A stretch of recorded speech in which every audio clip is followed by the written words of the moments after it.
right, the transfer of electrons to form ionic bonds, which is the attraction between two charged particles. All right, so today we're going to talk about covalent bonding, and we may get a little bit into just reviewing briefly metallic bonding. All right, so we know that in covalent bonds, our atoms are held together by sharing electrons. Remember, we used the prefix co, and we said just like there's co-teachers and they share a class, covalent bonds share electrons. Think about the prefix co. All right. And so those are going to be two non-metal ions. So like in water, we have H2O. All right. Hydrogen and oxygen are both non-metals and they're bonded together. We call these molecular bonds. Think about water is often referred to as the water molecule, right? And that's because it is a covalent molecule. You'll never hear salt referred to as a molecule, right? Those are compounds. So ionic bonds are never molecules. Only covalent bonds are molecules. All right, and those are because they're actually joined together by your covalent bonds. In an ionic bond, they're not actually joined. All right, they're just attracted to each other like two magnets. They're not joined together the way a covalent bond is. All right, and so when we look at covalent bonds, if we recall from Unit 3, these have low melting and boiling points. Because if you think about it, most of your non-metals over there on the right side of your periodic table are going to be gases, right? So that means it doesn't take much heat in order to melt them or evaporate them off.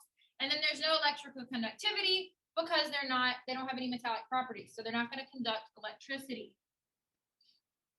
So we're going to do a quick review of identifying covalent bonds. So I'm going to call on you. Just tell me what each one of these is. Sodium chloride. Ionic. Yes. How do you know? One's a metal, one's a non-metal. Correct, because sodium is a metal. That first element's a metal. That means you've got an ionic bond. Copper chloride, ionic. Good job. Phosphorus mononitride. Covalent, yes. All right. Covalent, you look and you say, oh, phosphorus is a non-metal, right? But then you also see the prefix mono, and you're like, oh, wait, that's covalent naming, so it's covalent. Cobalt 2 oxide. Ionic. All right. Chiron, magnesium sulfide. Ionic. Yes, good job. And cam. Covalent. N4P6. Covalent. And the last one. Ionic. So being able to identify these covalent bonds, because through that, we're going to look at the structure of your covalent bonds. So when we have our molecular formulas for covalent bonds, they tell us exactly how much is in your molecule. All right, so we know in ionic, remember we simplified those subscripts. But in covalent, we do not simplify them, right? C2H6, I leave them, I don't simplify. Because if I simplify, I no longer have the same compound that I had before. All right, so you have to keep those numbers. That's telling you exactly how many are actually there. Ionic is more so just a ratio of charges, right? Canceling out your positives and your negatives. All right. So in covalent bonds, you'll see this in polyatomic ions. So we use this in ionic bonding. What you didn't realize was those ions were actually composed of covalent bonds. All right. So we'll look at that and how they get their charges as we move through the unit. And then also diatomic molecules. So we talked about the super 7, that dark green area on the periodic table up there that's shaped like a 7. All right, nitrogen, oxygen, fluorine, chlorine, bromine, and iodine. Some of you might be like, that's only 6. Because what else is included? Hydrogen, our little oddball, the little rebel over in group 1. So those things are things that can bond together to achieve their octet. So they're going to bond with each other using covalent bonds. All right, so what is that octet rule? Octet means how many? 8. Everything wants to achieve that electron configuration of a noble gas, which means 8 valence electrons. All right, why is hydrogen an exception? It only wants one more to achieve a full shell of 2. Yes, there's your 1, there's your 2. And remember that first shell is full with 2. Unlike everything else, for instance, neon, all right, has a full outer shell with 8. All right, so octet rule. So here you'll see, let's say that our hydrogens are contributing the red dot and your carbons are contributing the blue dot, all right? Those dots represent the electrons. If you look at your Lewis dot, that's where they're coming from. Carbon is in group 14. It has 1, 2, 3, 4 valence electrons. So that's where the blue is coming from. And then the red is coming from hydrogen's Lewis dot. 1, 2, 3, and you have 4 hydrogens. So each of them have 1. So that's where those dots are coming from. And as you see, when they're on their shell, here is hydrogen. All right, and it's going to overlap the outer shell of carbon. Now my colors are backwards, but the outer shell of carbon. And so that's what's happening up here when you look at this, is carbon is donating those blue ones and sharing it with hydrogen, and hydrogen is sharing with carbon. And now carbon has how many on its outer shell? 8. 2, 4, 6, 8. And hydrogen has how many? 2. 2. All right, so hydrogen is the only atom you should see that only ever wants 2. Everything else will be 8. All right, and so in these covalent bonds, this is something we haven't talked about before we talk about covalent bonds.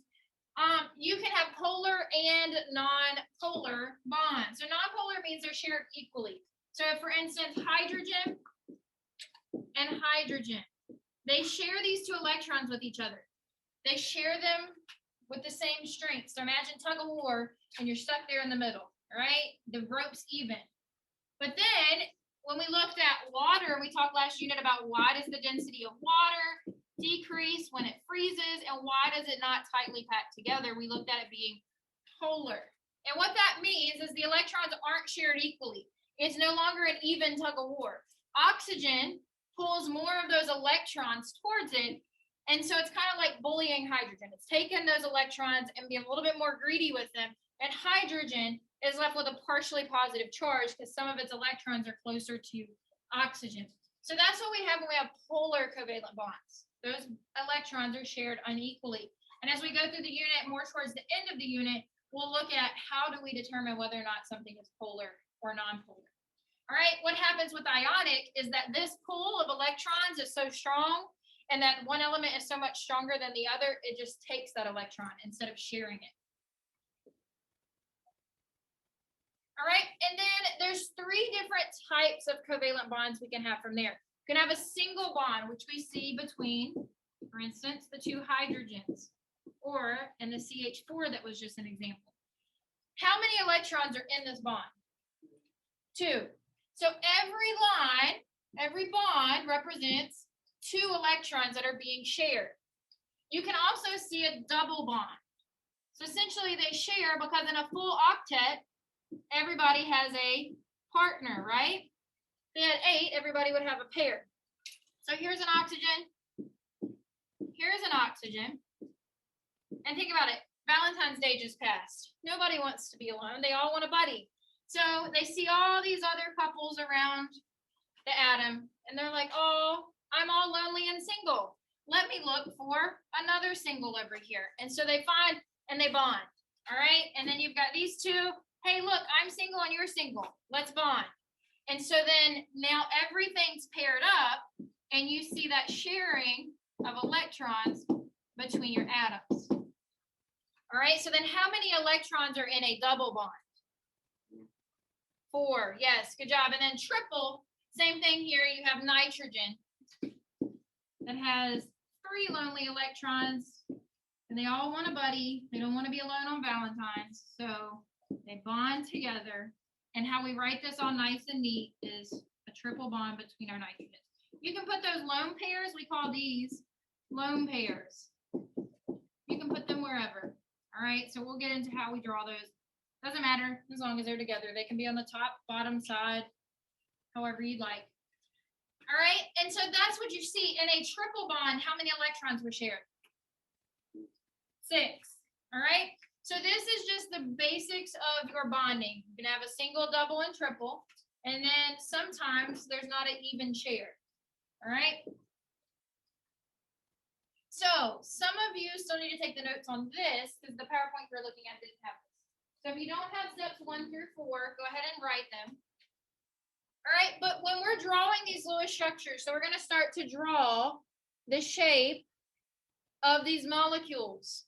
All right, and so in order to do that, we need to be able to determine the valence electrons. How do I know the number of valence electrons? The group number, yes.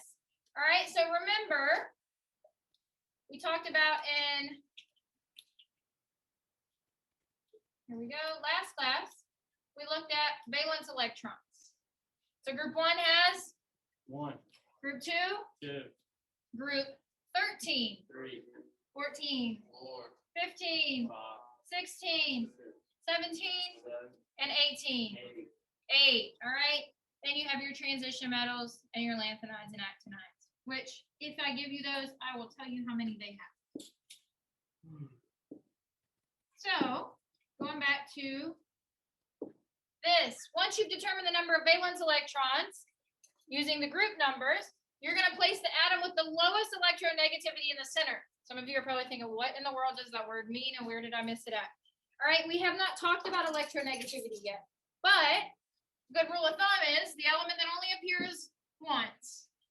If you have carbon, carbon's almost always in the center. Think C for carbon, C for central. And so it'll be clear it's the atom that appears the least amount of times. We'll go in the middle. And then draw single bonds to connect those elements. And with your remaining electrons, satisfy the octet rules of everything. All right. And as we know, there's always some exceptions, especially hydrogen, little rebel. All right. Hydrogen only wants how many electrons? 2 total. So how many bonds would you have? Only 1 bond to it.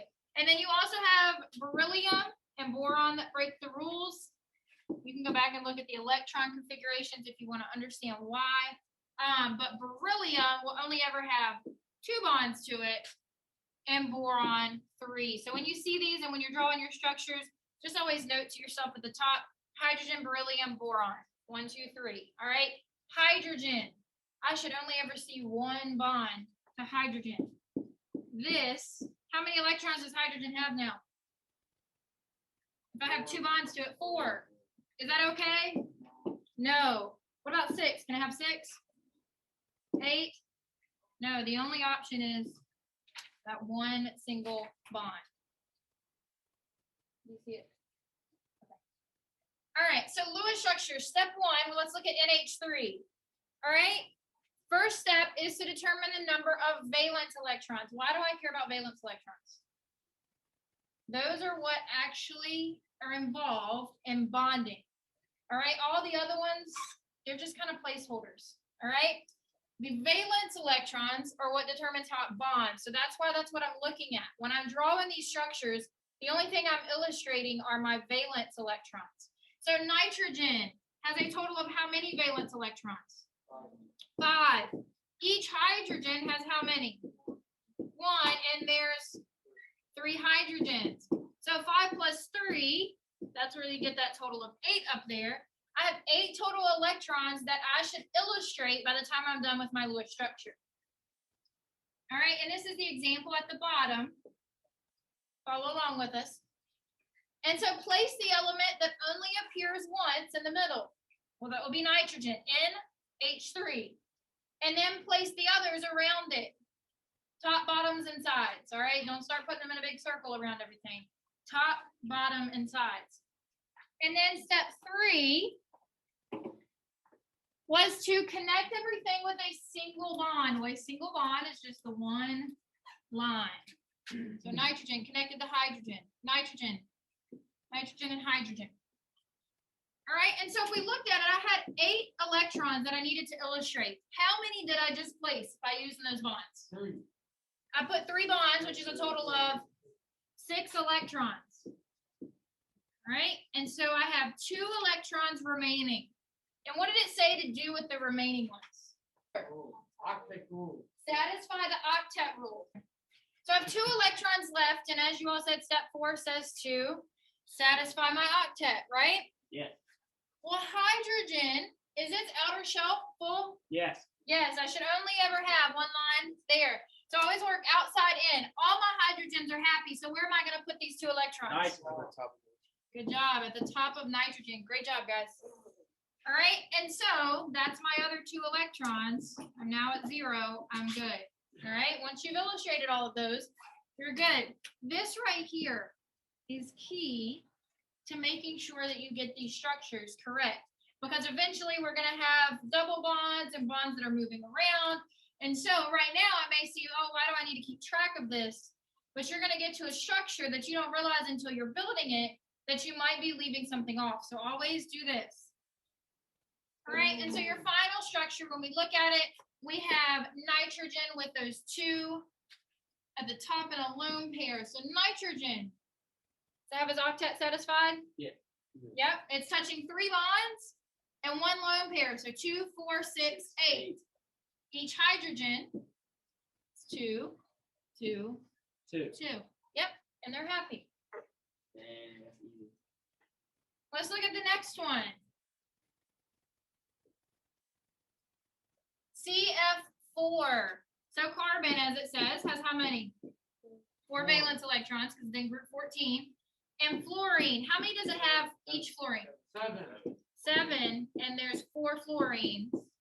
So that's where that 28 came from. And 4 plus 28 gives me 32. 32. Great job, guys.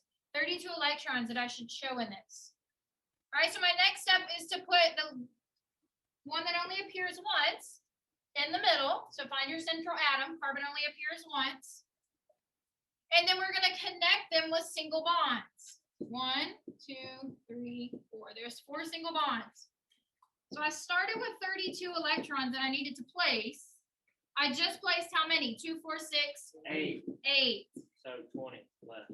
24. Oh, I'm sure. I thought it was No worries.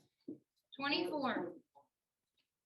All right, and so what do I do with the remaining? You gotta satisfy them with the octet. Yes, good job, Cam. Satisfy my octet rule. So I'm going to start outside working my way in. 1, 2, 3, 4, 5, 6. Is fluorine happy? Yeah. Good. All right. 8, 10, 12. That one's happy. 14, 16, 18. That one's happy. 20, 22, 24. Flight. Awesome. Good. I'm very glad you all think that. So if we look, fluorine 2, 4, 6, 8. 2, 4, 6, 8. All my fluorines are happy. And then what about carbon? Got 8. Got 8. Yep. It's got 4 bonds touching it. So each of those bring 2. Oh, and I placed my 24. So let's go make sure. Yep. We're at 0. Sounds good, right? Are we good? Any questions? Let's do the next one on our own. It's a double bond. So let's look at it together just in case. All right. So this is what you should have had for CF4. Now, those were our single bonds. Let's take a look at double bonds and how that actually works. All right. So if you look, say we're looking at nitrogen. This is way too many electrons, right? N2. Let me write it on the black so you can see it.